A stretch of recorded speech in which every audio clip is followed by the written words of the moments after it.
Hi, my name's Andrew. And I'm Katie. We're from Florida, and today we're outside of Seward, Alaska. This right here is the Flak Wagon.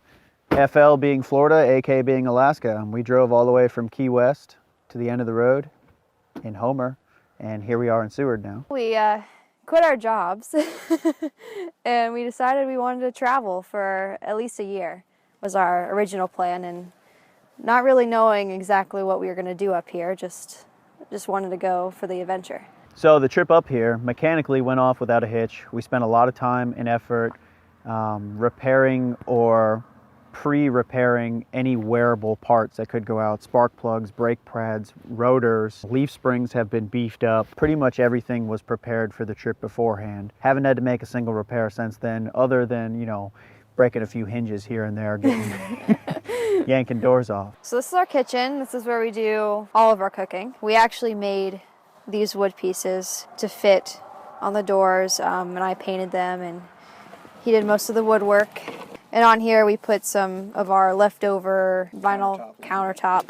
It's a countertop from the interior that we had left over. This is our stove. Typically what we've been doing is we cook mainly dinner on this and breakfast. We make coffee and bagels and things like that, pancakes. But for lunch, we try not to, it's hard to constantly use this cooking because it is a process. These are our propane tanks. It's just a standard camp stove. Yeah, standard camp stove. Nothing fancy. Again, this was just a Coleman general camp stove, and we've actually been using the same stove for 4 or 5 months now. Yeah. Haven't had any problems with it, so we're really happy with that. We do cook inside. We just make sure these windows pop open. So we make sure those are open, and there's a window in the back that opens as well. There's also a carbon monoxide detector immediately above the stove that will go off should we cause any fumes. Haven't had any issues cooking inside, and we actually do cook inside a lot because of the rain. So when you're cooking outside in the rain, it's not that much fun. So the wind more than the rain. And the wind too. Here, so it pulls out the stove. Another thing you'll notice we did on these boxes too, all the doors lay flat. This is extra workspace everywhere just to make it easier. Both of these cabinets fit right inside this door jamb here. One thing with a van or any other tiny home, you want to make the most of any space that you have. So I saw dead space there. I needed a place to put a kitchen. There it is, and it folds up and goes away nicely. And then it gives us more storage. There's also space inside the doors here as well that's being utilized on both sides too. I mean, there's extra propane, olive oil, hoses. And behind this is all insulated as well. You can't see it, but it makes it warmer. The whole van is insulated, really, really well insulated, starting from the bottom up. There's a 1/2-inch foam insulation, then there's 1/2-inch plywood, then there's vinyl floors. So why don't we move on in and we'll go talk a little more about that.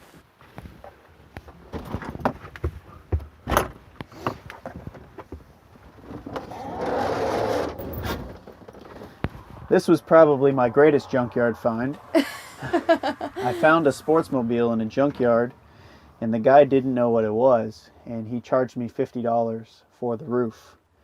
It took me a long time to get off, and it took me a longer time to get it on. A lot of things needed to be repaired on it, and I give a lot of credit to the guys on the Sportsmobile forum who gave me a lot of good advice on how to do exactly that, because there's only a handful of people outside of Sportsmobile that have installed one of these themselves, and that was a long process. And I was able to track down the factory that makes these canvases. We were able to get a new tent for it because the old one was pretty weathered. It came off of the same 1994 that we got the doors from. Yep. And from that as well, we got the swivel seat here that turns around, and we'll kind of work our way here now. Up here in the front, we also got the swivel seat off of that old Sportsmobile, which gives us a lot of extra living space. It's really nice. A few other things to note up here: insulating curtain. One thing I would definitely recommend if you're doing van life, RV life, bus life, anything, blackout curtains, because inevitably you're going to end up in a Walmart parking lot and you're going to want to black out your windows. So I made these. Inside is insulation, and these are completely blackout curtains. So we snap them on. So we put these marine snaps onto the doors. You can see them all around, and no one can see in. You can't see out. It's completely dark in here. Keeps us warmer too, and cooler if we want to stay cooler. So this is my electrical control panel back here. There's a fuse panel that everything that runs off of 12 volt power goes through that fuse panel first. I have an inverter, 2000 watt inverter for charging appliances that don't accept 12 volt charging or running something like a blender or anything like that. I would say that having an inverter is not essential. It's a lot of money for one, but we do use it almost every day for smoothies. But almost every appliance that we have is 12 volt. The fridge is 12 volt, the fan's 12 volt, all the lighting is 12 volt LED. And if you want to get more 12 volt appliances, just look in the RV and the marine industry. They already exist. There are 12 volt blenders you can buy if you want a dedicated 12 volt blender. There's a couple switches here you can notice as well. This top one turns the solar on and off. It always stays on. It doesn't always work so great up here, but the bottom switch connects this onboard battery bank to the alternator. So if we're going on a long drive, I can charge these batteries with the engine while we're running. Always have to be very considerate to turn it back off when we stop though, so we don't drain the van battery, because it doesn't have a one-way voltage sensitive relay. We probably, maybe once every other day, will charge the batteries with the engine. However, it does take a long time to charge the batteries all the way up. Whenever we can, we plug in the van and top the batteries up and get like a true full charge. And we have to do that probably, unfortunately, almost every other day while we're here. Otherwise, the fridge shuts off. And I've kind of been tweaking the fridge where we'll turn the fridge on only at night. And through the day, it just acts like a cooler that keeps everything cool. We'll monitor the temperature of it. If it gets above, you know, upper 40s, 50 degrees, we'll turn it on, or I'll run the van for a little bit, get it going. So the top degrees is the fridge, and then this is outside. It's real time. We keep track of it. Yep. And if it's too hot If it or gets- too cold even, that Yeah. happens sometimes. We leave the fridge running too long and it gets down to Yeah. 25 degrees. Your stuff freezes. Installing onboard propane is very expensive. Has to be done by a licensed propane installer. And I couldn't get it done for less than, the quotes were like $1,500, $2,000 for onboard propane. You can buy propane kits for vehicles, but even a new propane, a vehicle-ready propane tank is going to cost $400 or $500, and then you still have to do it yourself. And moving vehicle with propane tank that I installed myself is kind of one of those things where I need to draw the line somewhere. You know, I'll do electrical work, I'll do 12 volt appliances, I'll cut holes in the van, but endangering our safety is not something that I'm going to do. The charge controller's back there too. The 12 volt remote switch is back there as well. I ran everything through this part of the kitchen unit here before installing it. And that was another thing I did. I pre-ran a lot of my wires. You know, before I put the wall up, I ran wires for things I knew I was going to need. And then I ran extra wires for things I didn't know I was going to need until I needed them later. So there's 3 different types of insulation in this van. The first layer is Reflectix, which is the foiled bubble wrap. And that went directly against the wall. In larger gaps, we put fiberglass insulation. Something you need to be very careful about with fiberglass insulation is it absorbs moisture. So if you're heating your van or cooking in your van, it could get wet and it could be a sponge that's going to rust your van from the inside out. All the fiberglass in here is bagged, so it will not absorb moisture. A vapor barrier is another way to prevent moisture from absorbing into your fiberglass. And then on top of that, there's slats that run the length of the van. And in between each of those slats is the foil-backed foam, 3/4 inch foil-backed foam. And the van stays pretty toasty. With the pop top down. We don't lose a lot of heat, especially with the curtains up. We did a lot better before we did the pop top, because the pop top is a fiberglass roof with just a thin piece of the Reflectix inside of it. So that did decrease our R value quite a bit. And we do have a little buddy heater if we need. Very rarely do we have to use the buddy heater. It's nice every now and then. But we can always just turn on the van and turn on the heat, and it does heat up back here pretty Heats well. up really fast. And then it kind of retains that heat. We've only used it maybe once or twice. I'm almost 3 times. Now that we're talking about it, I'm thinking about why do I even have it? I know. So moving this way around the van, this is our kitchen unit. We built this as well. I was very fortunate. Katie's dad was really nice to me, and builds pool tables and hotel furniture and let me step into his workshop for an afternoon. Cranked this thing out in 6 hours. Yep. And everything else took so long. I mean, Yep. just like these boards. I have tools to get, general woodworking done. He had the machinery that we needed to make a nice clean cut on large pieces of plywood. And then we painted it, we antiqued it, we glazed it, a laminate countertop, and cut the sink into it. And it's purpose built. It's built to fit exactly the layout that we wanted. It contours to the back of the van, so there's not any large gaps in it. The fridge fits perfectly. We have a little freezer in here as well. I would love a bigger fridge because we find ourselves going to the grocery store once every week. It adds up because instead of buying in bulk, which ends up being cheaper, you have to buy less and you end up spending more, if that makes sense. Whereas if you go to Costco, you can get really cheap things. But we do have these storage units, and these also contain food as well. And then we kind of limit ourselves on the refrigerator because it does sometimes get up in the 50s. So down here we have some general storage as well too. And these are where the batteries are. These are the 6-volt. They are lead acid batteries. So one thing with lead acid is they can't tip over. They'll leak. And they need to be ventilated or they'll give off potentially flammable or toxic gas. Fortunately, with the fridge and the vents back there, that ventilates them enough. That's okay. I did put them in battery boxes as well, just in case of something sloshing around. And then we have just general cleaning supplies down there. And inside here as well, this is where our water tank lives.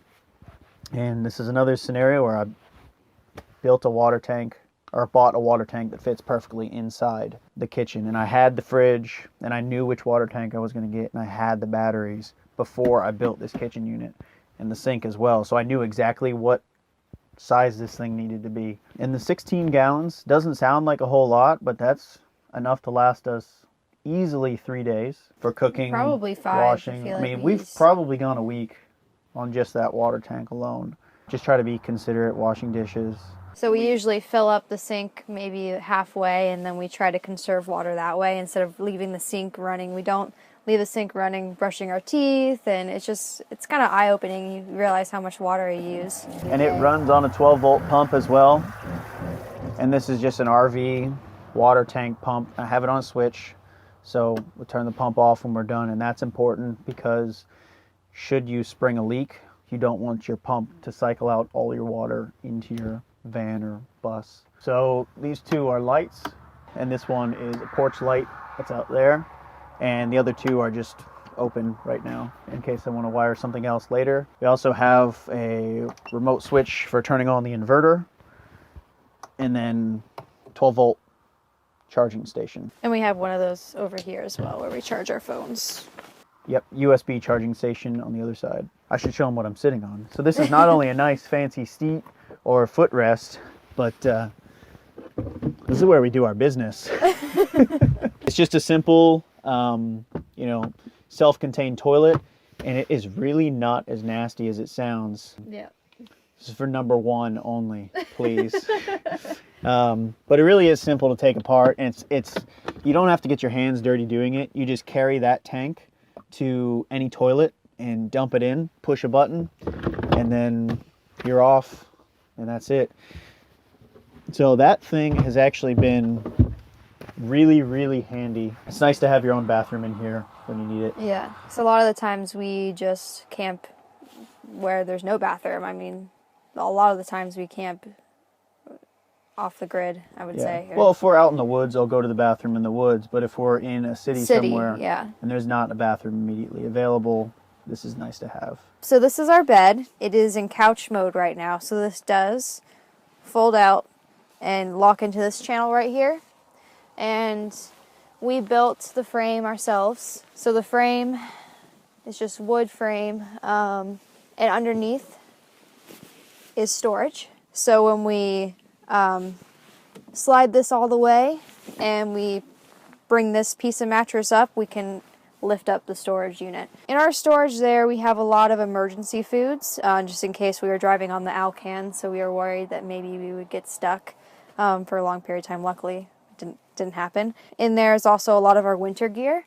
So things we don't need necessarily right now, and we'll put our summer gear in there when we switch to winter. We did spend a lot of time picking out the bed because this is our bed. We're not just camping in this for the weekend. We are sleeping in this every night, so we needed it to be comfortable for us. But what we did was we cut it with a turkey carver, and then we had to make these sheets custom. We did buy sheets, and then we had to cut them, resew them to fit our new mattress cut in half. We have a lot of canned goods, so we basically rotate our meals. We eat Mexican food, so we do tacos, burritos, so things like beans, rice, vegetables and tortillas, tortilla chips, avocados, and then we do pasta, and then we do something else. We don't really get fancy with our cooking because we don't have an oven and we don't have much storage, but it's worked out pretty good so far.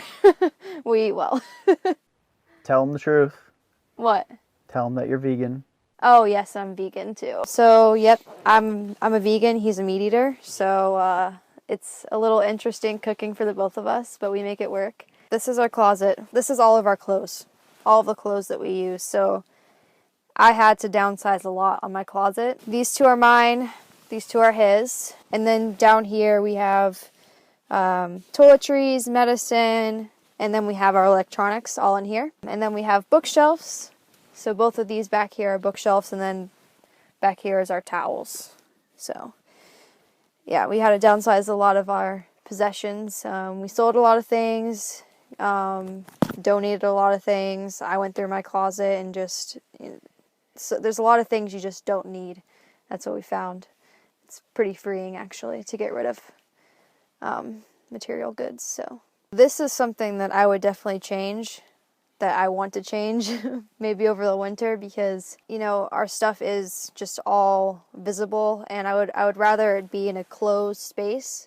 That way things don't come falling out, which if you pack it in well, it won't. But there is times where we go over a bump and just everything falls out. And I'm back here picking up the pieces, but it has worked out, but I would definitely want a cabinet system.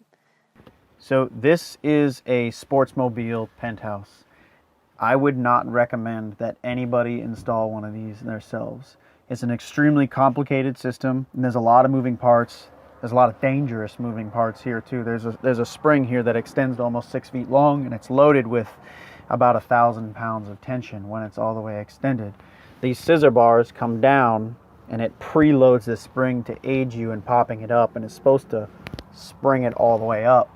However, with the added weight of solar panels on top, it doesn't work quite as well as I'd hoped.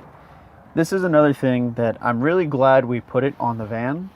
However, if I could do this again, I would buy a van that I could walk into and stand up in naturally without having to pop it up or lower it down every time we wanted to go somewhere. It is nicer because it keeps our center of gravity really low, reduced wind resistance, better gas mileage, all those things. But I would enjoy the luxury of being able to just naturally stand and walk around. And this was probably the most complicated and time-consuming thing we did to the van.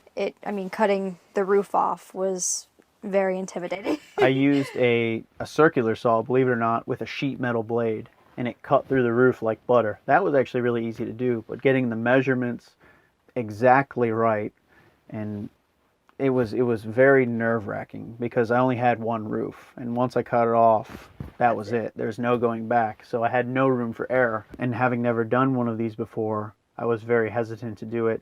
And the penthouse actually sat in my backyard for 6 months, and I was just going to get rid of it because I didn't want to do it until I got brave enough to actually do it. And I kept pushing you. Yeah. Well, I'm very fortunate. Again, I mentioned the Sportsmobile forum. If you're thinking about doing a van conversion, not just a Sportsmobile, there's a lot of general van conversion information on there, and the guys on that forum are like engineering type mindset, and they're going to hold you to a really, really high standard. It's hard to make them happy, but if you do, then you know you're doing a good job. And I really strive to do that, and I made a lot of improvements to the penthouse as well. Just upgrading the bolts, the nylon system here. I put metal bars inside these metal bars because they were starting to bow, and I didn't want that to happen. Redid all the trim work here, re-insulated it, put the Raptor liner on the roof, new rubber seals. Reupholstered these things that were All felt of it was blue and- replaced. Yeah. This is one thing everybody should do. You should have a fan in your van, because on those nights when you're Walmart camping, you're going to want a little airflow maybe, and this is awesome. And this is just a simple crank up fan, and then 3 speeds. This is another one of those things. I plugged into my 12-volt remote, so if I want to turn it off, I can turn it off with the remote without having to get out of bed. So before I started the build, I wanted to fix everything that was wrong with the van and things that I could potentially see going wrong with the van. And I had this really strange fear of rust. So I rubber lined the entire floor of the van with truck bed liner before doing anything else. Anything that was rusty or any holes that were anywhere, I bondoed them, I primered them, and then we rubber lined them. And then we did the insulation, and then the plywood sheets that are cut to fit. And then this floor is actually laminate flooring. Comes in a big sheet. It might be vinyl actually. But anyways, it was a sheet, and I wanted to get the sheet that was like the fake hardwood, because it's waterproof. I mean, it's a solid sheet, so if you spill anything on it, it's not going to go through the cracks anywhere. So you could sweep it out. You know, if you get in a car accident, bang your head a little bit, there's blood on the floor, not a big deal. Just wipe it out. So there's 1/2 inch of insulation, and then there's a 1/2 inch of plywood, and then the laminates on top of that. So that gave us about 1 inch and change over top of this here. So put a little aluminum L bracket to cover it up, hide the seams, and then we put sealant and all that too, so it's pretty watertight. I'm not really worried about water getting underneath it anywhere. And I did the rubber lining all the way to the front of the van, just to make sure there was no rust.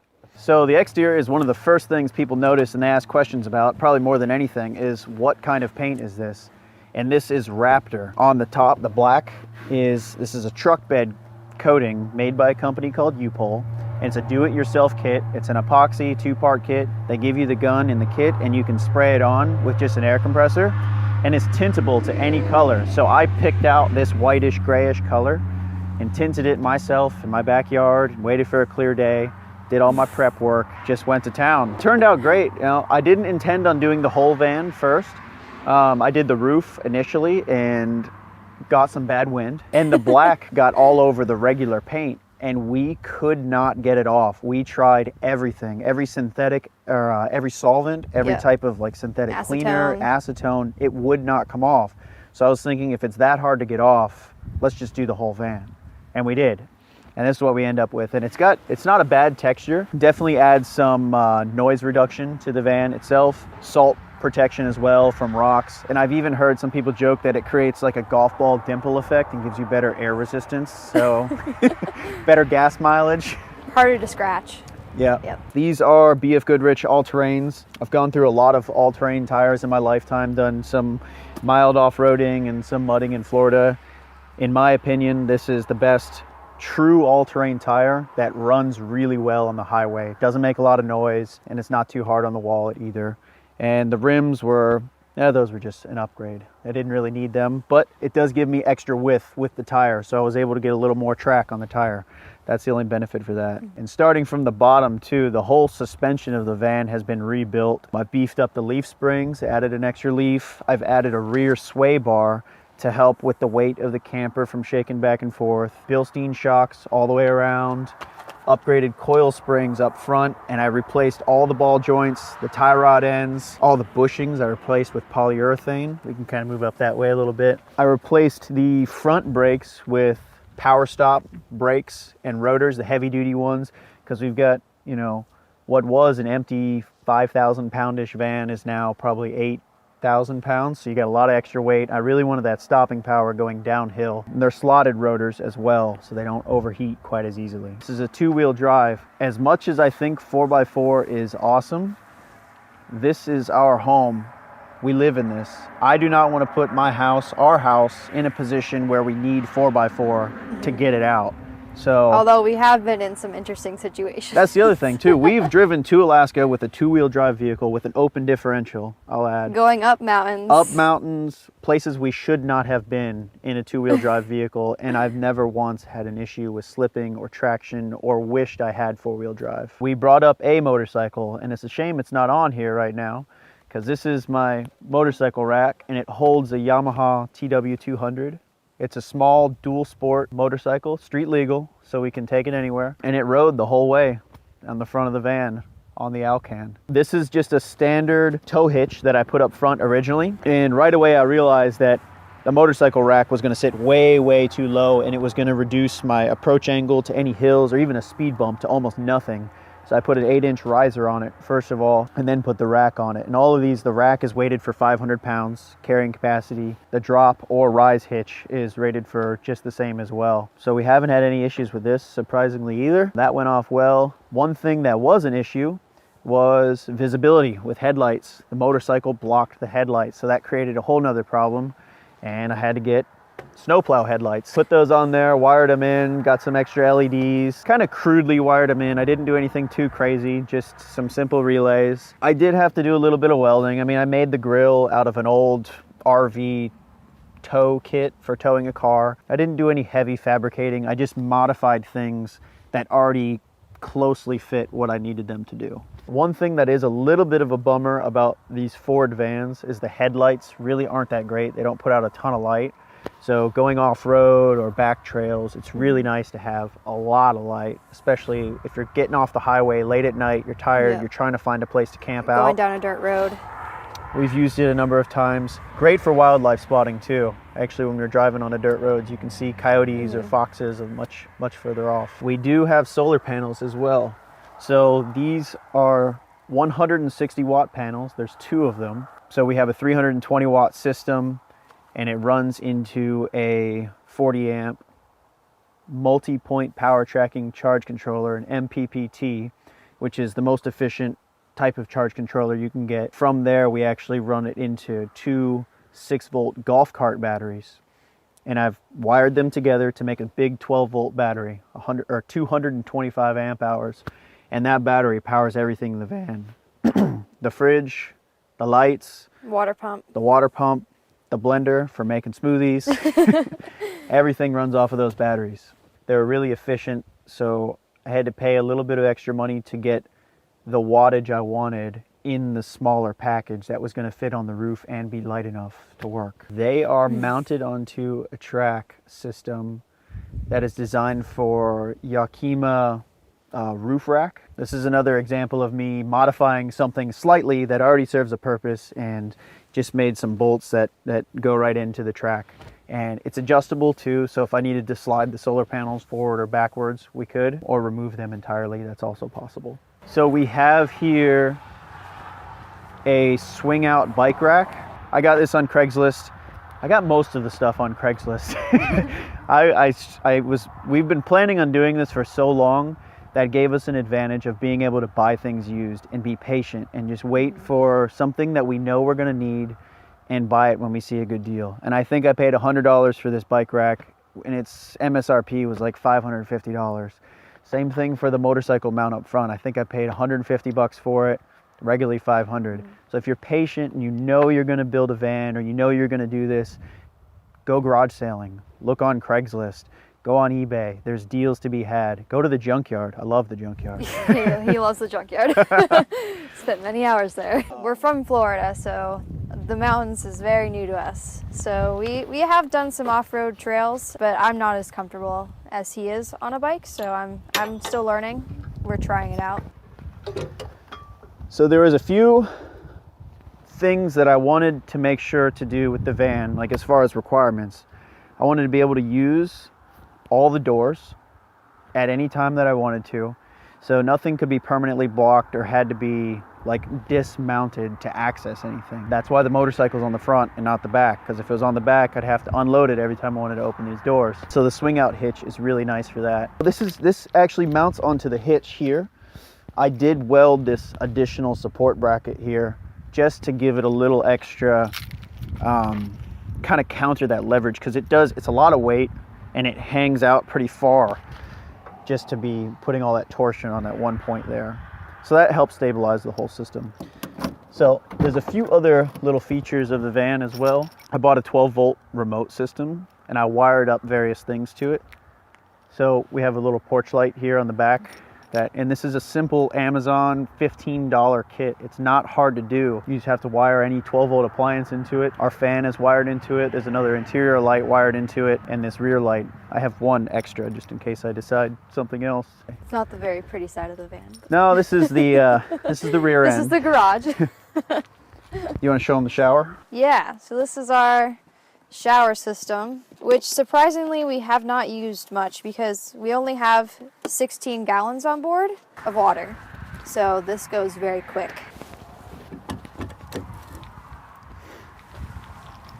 So now we have a shower. I'll turn it on real quick. Yep. And we have used it only a couple times. Bathing suit. Yeah.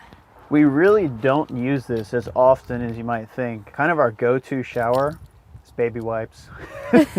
Baby wipes are used more often than not. Yeah. And we also have a gym membership. So along the way, we are able to use showers. Gym memberships are really helpful. So it's not a lot of water pressure anyways. And we find that with 16 gallons on board, that if we were to shower every day, we'd be out of water every 2 days. Especially with all, if it's hot, you're drinking a lot of water, depending on what we're cooking. We cook most of our meals ourselves. We very rarely eat out. And then washing dishes too uses a lot of water. It does. This is our water fill. So all you do is unscrew the cap, and then we have a filter hose. And so we hook it up to any, drinkable, any potable water potable source. It's only a tank on board. There's no live pressure system. We built the van to exclusively camp off the grid. So there was never any intention to be at a campsite. And I think we've only camped or paid to camp at campsites in Yellowstone, Glacier National Park, basically all Banff, the national parks, and Denali. There's no other way to do it. Yeah. And inside, before the tank makes it to the sink, there's a really fancy 3M water filter, filters out lead, contaminants, anything you don't want to drink.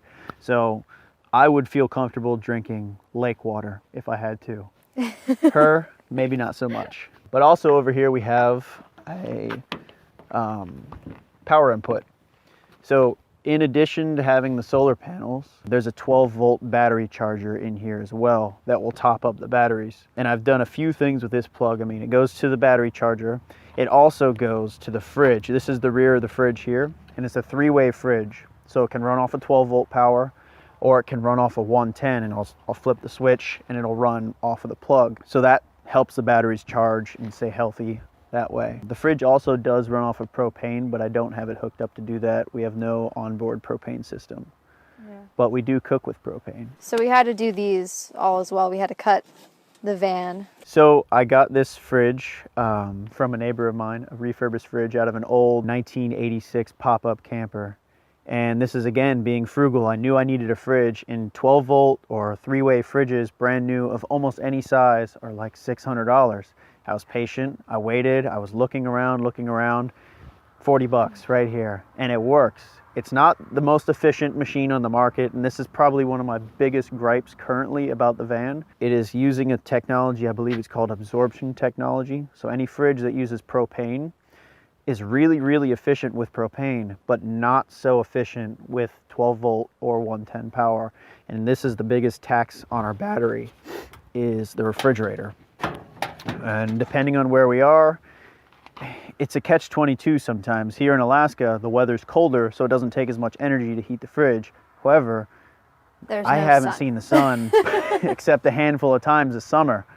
But in Florida, where we're from, for example, we get tons and tons of sunshine, but it's so hot that it's hard for the fridge to keep up with it. This is one of the things, if I could change something about the van, I would buy a dedicated 12-volt/110 fridge, a 2-way fridge that uses, I forget the name of the technology, but it's newer, it's much, much more efficient than a 3-way fridge. I think it saves you like 10 times the power. You're gonna draw half an amp as opposed to drawing 5, maybe 10 amps. $20 out of a junkyard, and it's double paned tempered glass, and it slides open, and there's a screen on it as well that slides open. Unfortunately, we have a leak somewhere. Nothing's leaking inside the vehicle, which is good news, but Only in the window. inside this window, we've got some moisture buildup, and I'm not sure where it's coming from. It's performed great so far, and haven't had any other issues with it, so I'm generally happy with it. Well, and tell them about how this was meant for a straight surface, but we put it on a curved, so we had to... Okay, yeah, so if you're going to install aftermarket windows on a van, one thing you need to be very considerate of is vans are curved. Most of them are anyways. Some of the older vans are less curved, some of the Sprinters are straight. If you get a window that's built for a trailer or an RV, they are not curved at all. So if you get one that's very tall in the vertical direction, you might have a gap of 1/2 inch at the top or bottom. So you need to be very considerate of that. This one was not so much. Like, I could barely fit a penny underneath the top or bottom. This is Dicor RV window sealant on it. Really excellent stuff. I've used probably 2 or 3 tubes of it around the van, just sealing everything, and I haven't had water get into the van anywhere, you know, on the roof, on the sides, through this stuff, and it's really been great so far. The reason I bought a Ford van, this particular model, is because the body and the frame is the same from 1992 to 2013. So that gives you 21 years of parts to scavenge through. It's the most common van manufactured in North America. Anywhere in the country and in Canada, and even here in Alaska, you're going to be able to get parts, which is what I wanted, because inevitably things do break and you need to be able to fix them. What's really cool about it is this van is a 2006, and I'll show you here. I wanted power windows, and I did not have power windows on this van, and I found power windows off of a 1994 in the junkyard. So you can see the different colored door. They were blue. They were blue. They were really blue. The power window guts were inside the door. So I took the door and I literally unbolted the old one and bolted this one right back up. So you're talking about a van that was made 12 years prior, and it was a bolt-on application. And even these door panels, this door panel came off of a 2013 and it fit on the 1994 door, which is really great. Common usage of parts there. Should I show them how it rolls down? Because it's kind of interesting. You can, yeah, show them how it rolls down. I didn't get the door panels with the original door. They were destroyed, and I had to wire up a new door motor relay system. Up in here, you can kind of see Katie's using. I built just out of a plastic box, and again, I got this on Amazon, paid like $6 for it. It's just a little computer or electronics control box. Put some switches in and wired up my snowplow headlights, the LED light bar, the other LED lights, and both the windows are wired into that little box as well. Also up there, there's a switch that controls the backup camera, which is inside the rear view mirror. So it's another fancy hidden backup camera system. And that was really simple to install too. You just swap out the old mirror, run power to it, and then hook it up to the camera in the back. And that wasn't even that expensive either. I think with the camera it was $150. Amazon as well. Yeah. Yep. Amazon was one of my other go-to places for getting supplies and doing research. And with Prime, I mean, I could get things delivered to my house almost faster than I could go out to the store and spend time doing it. Because a trip to the hardware store, we probably took 3 trips to the hardware store a week. Yep. And a 30-minute trip turns into a 4.5-hour trip almost every single time. And I am exhausted when I'm done shopping at the hardware he store. loves it. That's So- his favorite place. Yeah, well, it's tough though, shopping all the time. So any chance I could save ourselves a trip to the hardware store, we did. And a few other things you'll notice up here. I mean, the roof, we did all of this. we put a new headliner on it just to give it a little custom color, make it feel more homey. We repainted a few things. The plastic on the center console was a little worn, so we freshened it up with some Krylon plastic paint. Carpet on the dash, floor mats. I think those were both Amazon as well, and they're cut to fit already, so we didn't have to do any custom work on them. That saved us a lot of time. The doghouse pops right out, and I can change the spark plugs. Did change the spark plugs from inside the van. Doesn't mean it was comfortable. I'm not saying that at all. It actually hurt quite a bit, but some of them were easy to reach anyways. Thanks for watching our video. You can check us out on Instagram, Flakwagon. FLAKWAGON. So Florida to Alaska. And that's how the name came about. Yep. And it fits it pretty well because it is a rugged beast that has gotten us all the way